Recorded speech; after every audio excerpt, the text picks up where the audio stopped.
moving ahead to the next two theories of our sociological perspectives.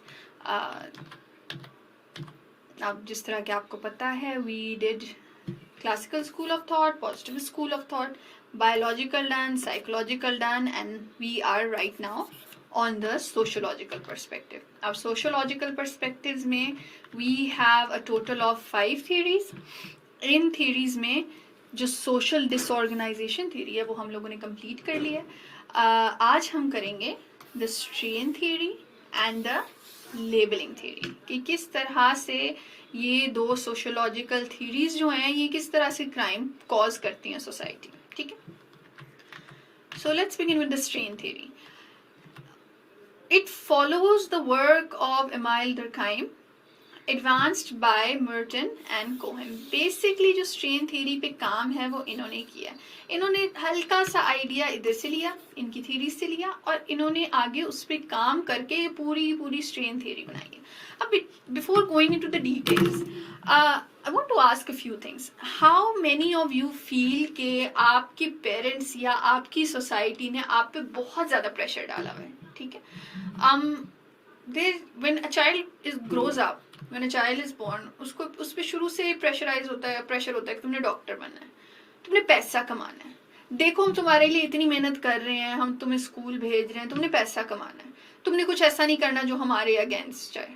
ठीक है, तुमने society में हमारी इज्जत बनानी है. Lot of people going for the civil service exams, competitive exams, उसके पीछे भी यही लॉजिक होती है, to get that place in society.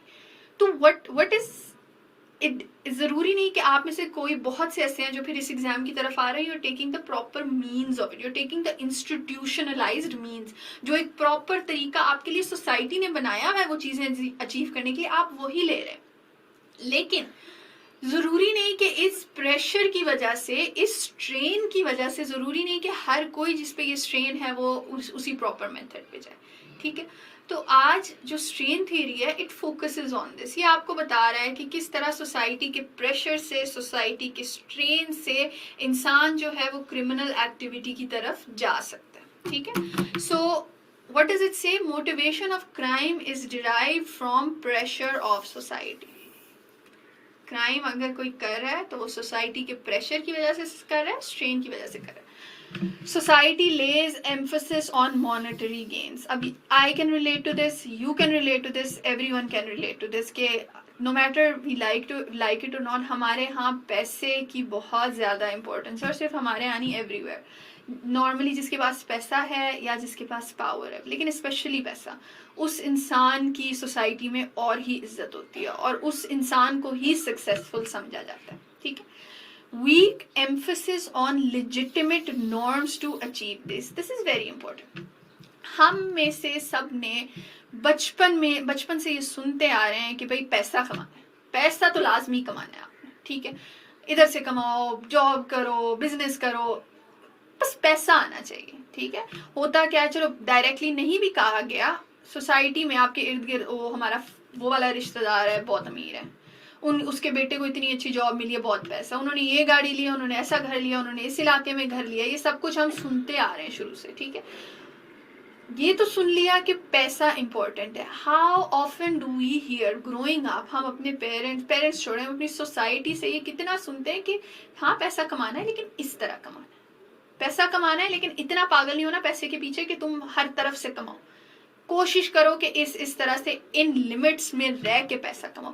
That is what it means here, कि बेशक मॉनेटरी गेन्स पे तो सबने बहुत एम्फेसिस दिया, लेकिन लेजिटिमेट नॉर्म्स, सही तरीके पे किसी ने एम्फेसिस नहीं किया कि आपने लेना पैसा कमाना किस तरह. ठीक है, deviance arises due to the conflict between an individual's goals and the legitimate ways of achieving these.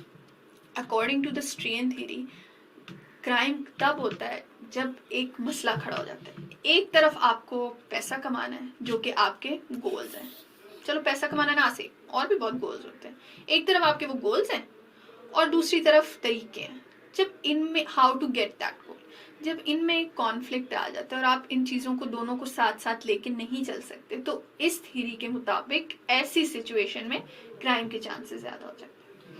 Individuals can adapt to this situation in different ways. इस theory के लिए इंडिविजुअल्स जब ऐसी सिचुएशन में आ जाते हैं कि उन्होंने काम भी उन्होंने अपना करना है पूरा, लेकिन समझ नहीं आ रही कैसे करें, इस सिचुएशन में आके there are a total of 5 ways that people can adapt to getting, to this situation. We have conformity, we have innovation, we have ritualism, we have retreatism, and we have rebellion. ठीक है, अब a lot of candidates करते क्या है, वो जब इसकी theory पढ़ते हैं ना, वो इन 5 तरीकों को रट्टा लगा लेते हैं और वो इस पे रट्टा लगा लेते हैं, इस सारे पॉइंट्स पे। वो समझते नहीं है कि ये सब है क्या, और ये जो 5 चीजें हैं ये क्यों हैं, और ये क्या है, और ये किन सिचुएशन में वो इस तरह अडॉप्ट करता है, किन सिचुएशन में वो इस तरह अडॉप्ट करता है। Imagine getting a question like this in your exam, आया नहीं, imagine it, what would you do? For this I would recommend this diagram. ठीक है, मैंने ये डायग्राम स्टडी किया था एंड एक तो आपको याद भी रहता है, ठीक है, कि what does each thing mean, और दूसरा ये कि जब आप ये पेपर में अपने बनाएंगे तो this will be something very good. What did Robert के मर्टन्स डिविएंस टाइपोलॉजी एक्चुअली से? अब इसमें है क्या, let me explain this very slowly so that you people can understand. इस साइड पे हम पढ़ रहे हैं कल्चरल गोल्स, इस साइड पे हम पढ़ रहे हैं इंस्टीट्यूशनलाइजमेंट। कल्चरल गोल्स का मतलब है वो हमारे एम्स जो हमें सोसाइटी ने हमारे माइंड में बिठा दिए कि भाई ये काम तुमने करना है, ठीक है। इंस्टीट्यूशनलाइज मीन्स है the proper way of getting those things, ठीक है। ये आ गया एक्सेप्ट, रिजेक्ट, ये वो लोग हैं जो एक्सेप्ट कर रहे हैं गोल्स को, ये वो लोग हैं जो रिजेक्ट कर रहे हैं गोल्स को। ये वो लोग हैं जो एक्सेप्ट कर रहे हैं मीन्स को, the method of doing it, और ये वो लोग हैं जो रिजेक्ट कर रहे हैं। अब let's go one by one. एक ऐसा इंसान जो कि एक्सेप्ट कर रहा है, सॉरी, जो कि कल्चरल गोल्स एक्सेप्ट कर रहा है, ठीक है, देयर इज अ पर्सन जो कि सोसाइटी के गोल्स एक्सेप्ट कर रहा है कि मैंने ये अचीव करना है, और दूसरा वो ये भी एक्सेप्ट कर रहा है कि मैंने इस तरह से अचीव करना है, मैंने सही तरह से अचीव करना है। वो क्या करता है, वो आ जाता है कन्फर्मिटी के कैटेगरी में। दोज पीपल जो कि गोल भी सही फॉलो कर रहे हैं और मेथड भी सही फॉलो कर रहे हैं, वो ये लोग हैं। These are the people that are causing no trouble in society. ये बिल्कुल सही जा रहे हैं सोसाइटी के स्टैंडर्ड्स के हिसाब से। उसके बाद आ जाते हैं वो लोग जो सोसाइटी के गोल्स तो वो एक्सेप्ट कर रहे हैं, सोसाइटी ने उनको जो गोल्स दिए हैं दे आर एक्सेप्टिंग देम, ठीक है, वो कह रहे हैं कि हाँ ये हमने अचीव करना है, लेकिन वो गोल्स को अचीव करने का जो तरीका है वो उसको नहीं एक्सेप्ट करें। गोल्स एक्सेप्ट करें, तरीका नहीं एक्सेप्ट करें। उस केस में क्या होता है, उस केस में you have innovation. What does innovation basically mean? Innovation means कि वो वही काम करना चाह रहा है लेकिन एक नए तरीके से। This can be taken as a very common example. जो लोग गो फॉर ब्राइबरी, वो क्यों करते हैं? पैसा चाहिए ना, पैसा एज अ गोल उन्होंने एक्सेप्ट कर लिया, लेकिन पैसे कमाने का जो सही तरीका है वो उन्होंने रिजेक्ट किया। तो उसके केस में क्या आता है, they become innovative, they find a new way of doing it, ठीक है। The third thing is those people that reject the cultural goals. उनके अंदर वो एम्बिशन नहीं है वो चीजें अचीव करने का। वो इनको कहते हैं हाँ पैसा क्या करना है, मिस करो, leave it, but they do accept the ways. हाँ पैसा इंपॉर्टेंट नहीं है लेकिन यार जॉब तो करनी है, ठीक है। ये लोग आ जाते हैं रिचुअलिज्म में, जो बस लाइफ को लेके चली जा रहे हैं, they don't care, they are like okay बस जिंदगी चलाओ, जो एक तरीका है वो करो, लेकिन उनके अंदर वो एम्बिशन नहीं है, ठीक है। ये लोग आ जाते हैं रिचुअलिज्म में। ये इतने कोई you can say they not proper criminals तो ये है नहीं ना। The last is these people they reject the cultural goals, जो आपकी सोसाइटी ने गोल्स बताएंगे उनको रिजेक्ट करें, and they also reject the ways of getting them. मतलब ये वो लोग हैं जो कि कह रहे हैं कि ना हमें पैसा चाहिए, ना हम इन चीज़ों को मानते हैं, ना हम सही तरीकों को मानते हैं। दे गो इनटू रिट्रीटिज्म। ये वो लोग हैं जो अपने आप को ना दुनिया से दूर रखते हैं, दे बेसिकली रिट्रीट, ठीक है। ये वो लोग हैं जो कि सोसाइटी के नॉर्मल उसमें एडजस्ट ही नहीं हो पाते, वो सोसाइटी को सिग्निफिकेंस ही नहीं देते। ये वो लोग हैं, ठीक है। After that we have this category, new means and new goals. ये वो लोग हैं जो कहते हैं कि ना तो मैंने सोसाइटी के गोल्स को फॉलो करना है, ना फिर मैंने ना मैंने सोसाइटी के तरीकों को फॉलो करना है। वो अपने ही गोल्स बनाते हैं, वो अपने ही तरीके बनाते हैं। ये आ जाता है रिबेलियन में। वो लोग जो सोसाइटी के अगेंस्ट बहुत रिबेलियस हैं। बेसिकली अगर देखा जाए तो इनके क्रिमिनल एक्टिविटी के बहुत ज़्यादा चांसेस हैं, और इनके क्रिमिनल, ये वो लोग हैं जो बेसिकली फाइनेंशियल फ्रॉड करते हैं, छोटे मोटे क्रिमिनल एक्टिविटी करते हैं। ये वो लोग हैं जो बहुत हाई टाइप के क्रिम, ये their new goals can be collecting dead bodies, उन्होंने अपना एक गोल बना लिया। Their new means of doing it is going around and murdering people.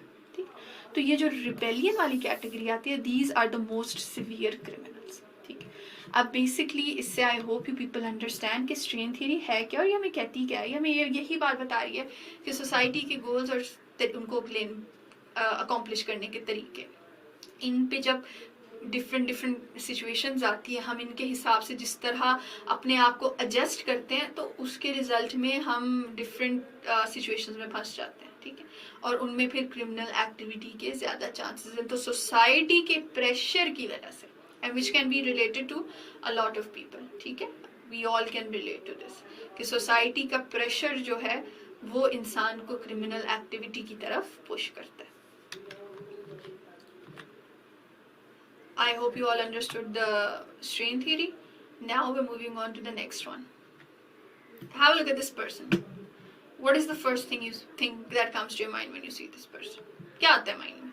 He's smoking, he's wearing bands, he has lots and lots of tattoos. If he had this big pointy सी दाढ़ी तो और भी डर लगता है इसको देख के, बड़ी बड़ी इसने मसल्स बनाए हुए होते, गंजा होता तो और भी डर लगता है उसको देख के।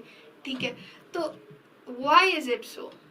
आप you're walking down the street and you see this person, or if you see this person standing in a street, आप जाएंगे उस सड़क में, आप कोशिश करेंगे मैं किसी और तरीके से जाऊँ, किसी और रास्ते से चलो, इस बंदे से मैं दूर रहूँ किसी ना किसी तरह। ठीक है, अगर ये आपके पास से गुजरा है तो आप सबसे पहले क्या करोगे? you'll hold, you'll put your purse away, you'll hide your phone, आप बिल्कुल ही अलर्ट हो जाओगे। why is this so? Basically ये हमारी अगली थियरी है, which is the labeling theory, कि हम as humans, we as members of society, हमारा कसूर है कि लोग जो हैं वो क्राइम की तरफ जा रहे हैं। और वो क्यों? क्योंकि हम लोगों के साथ टैग्स एसोसिएट कर देते हैं, हम लोगों को लेबल कर देते हैं, और एक लेबल किया हुआ जो इंसान है वो मोस्ट प्रोबेबली क्राइम की तरफ जाएगा। ठीक है, this theory was prominent during the 1960s and the 1970s.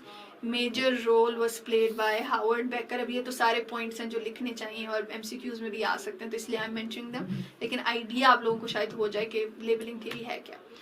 However, this theory too is also traced back to Emile Durkheim. इनकी ना जो sociological theories थी towards slight deviance, उसकी वजह से फिर आगे काफ़ी ज़्यादा theories बनी. Labeling theory states that people come to identify and behave in ways that reflect how others label them. कि इंसान अपने आप को अच्छा, identify is a very interesting word. Why identify and label them? कि जिस तरह हमें लेबल किया जाता है सोसाइटी में, हम फिर इवेंचुअली क्या होता है, हम अपने आप को भी उस तरह से एक्सेप्ट करने लग जाते हैं. हमें अगर बार बार, let me just give a common example, एक बच्चा है, आप उसको बार बार कहोगे तुम तो हो ही नालायक, तुम तो कुछ कर ही नहीं सकते जिंदगी में, तुम you're not good for anything. अगर हम एक बच्चे को ये बार बार कह रहे हैं, that child will grow up believing he is not good for anything. ठीक है, ये this is a very simple example. अगर if you see like the man I showed you before, अगर उसको शुरू से यही सुनने को मिल रहा है कि यार तुम तो बड़े खतरनाक से लग रहे हो, he will start believing he is dangerous. If you tell, क्योंकि eventually होता क्या है, we start, अब इसका जो एक चेन फ्लो बन रहा है ना, ये भी आप लोगों ने वर्ड्स याद रखने हैं. ठीक है, you start off with primary deviance. Everyone is human. ठीक है, everyone can make mistakes in life. और वो जो आपकी पहली गलती होती है वो आती है आपकी primary deviance में. ठीक है, primary deviance is not a big deal. Anyone can do that. Primary deviance basically leads to labeling. होता क्या है कि आपके साथ वो टैग एसोसिएट हो जाते हैं.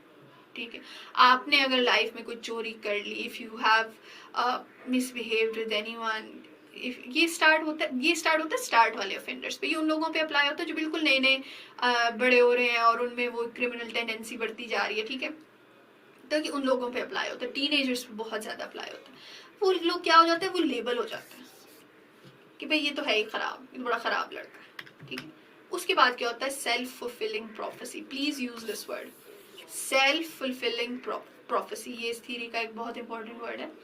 इसका ये मतलब है कि जब आप किसी को कहोगे कि तुम ऐसे हो, तो वो वो खुद से ये काम होने वो तो फिर वैसा बनेगा ही बनेगा, ठीक है। तो सेल्फ फुलफिलिंग प्रोफेसी का मतलब है कि आप किसी को कह रहे हो तो आप खुद ब खुद उसको उस चीज की तरफ लेके जा रहे हो। Instead of giving that person a new chance, you are pushing that person towards more criminal activity. और जब वो सेल्फ फुलफिलिंग प्रोफेसी होती है, जब वो खुद को उस तरह का मानने लग जाते हैं, तो यू हैव सेकेंडरी डिवियंस।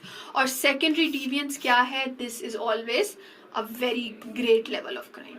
इसमें बहुत ज्यादा क्राइम है, ठीक है। इसमें वो डेंजरस क्रिमिनल एक्टिविटी है। यहाँ पे अगर वो स्लाइड को चीज, छोटी सी चीज चोरी करा, तो यहाँ पे he'll rob a बैंक। यहाँ पे if he's getting into a fight, तो यहाँ पे he's gonna murder someone, ठीक है। यहाँ पे if he's told to be flirting randomly, यहाँ पे he's gonna commit rape। तो ये जो लेबलिंग थ्योरी है, ये बहुत ज्यादा एप्लीकेबल है, हर तरह से एप्लीकेबल है। We can all relate to it as well. और व्हाट डज दिस मीन? अब मैं आप लोगों को इसीलिए जनरल एग्जांपल्स के साथ ही सारा कुछ समझा रही हूँ, ताकि आप लोग समझ सको और अंडरस्टैंड कर सको how important these theories are. और ये जो लेबलिंग थ्योरी है, do you know why it is important? क्योंकि ये थ्योरी हमें बताती है कि अगर कोई फर्स्ट टाइम ऑफेंडर है, first time offender, he is way different from a regular offender. Why? Because उसका स्टार्ट है, उसको लेबल ना करो। यही थ्योरी है, लेबलिंग थ्योरी ही है, जिसकी वजह से हम कोशिश करते हैं कि जो जुवेनाइल्स हैं, आगे जाके हम पढ़ेंगे, जो यंग ऑफेंडर्स हैं, जो टीनेजर्स आ रहे हैं, हम उनको जेल ना भेजें, ताकि उन पे वो जेल वाला टैग ना लगे। हम कोशिश करें कि हम उनको दोबारा सोसाइटी में लाएं and give them a fresh start. यही लेबलिंग थ्योरी है दैट प्रमोट्स प्रोबेशन, कि इंसान को इतना आप पुश ही ना करो, उसको इतना बुरा कह के उसके साथ वो टैग ना लगाओ कि वो मजीद गलत काम करने पे मजबूर हो जाए, वो अपने आप को ठीक कर सके, वो रिहेबिलिटेट करिए। We read the word before rehabilitate. ये सारी थ्योरी जो है, लेबलिंग थ्योरी, इन चीज़ों को एक्सप्लेन करती है, ठीक है। So whenever it comes to the labelling theory, please explain it with these words and please explain it with examples. अपनी सोसाइटी से एग्जाम्पल्स दें। और लेबलिंग थ्योरी से हम पॉलिसीज क्या हमने बना सकते हैं। प्रोबेशन को प्रमोट करती है, पैरोल को प्रमोट करती है, ये हम आगे पढ़ेंगे, ठीक है। ये जुवेनाइल्स के केस में बहुत ज़्यादा सपोर्टिव है।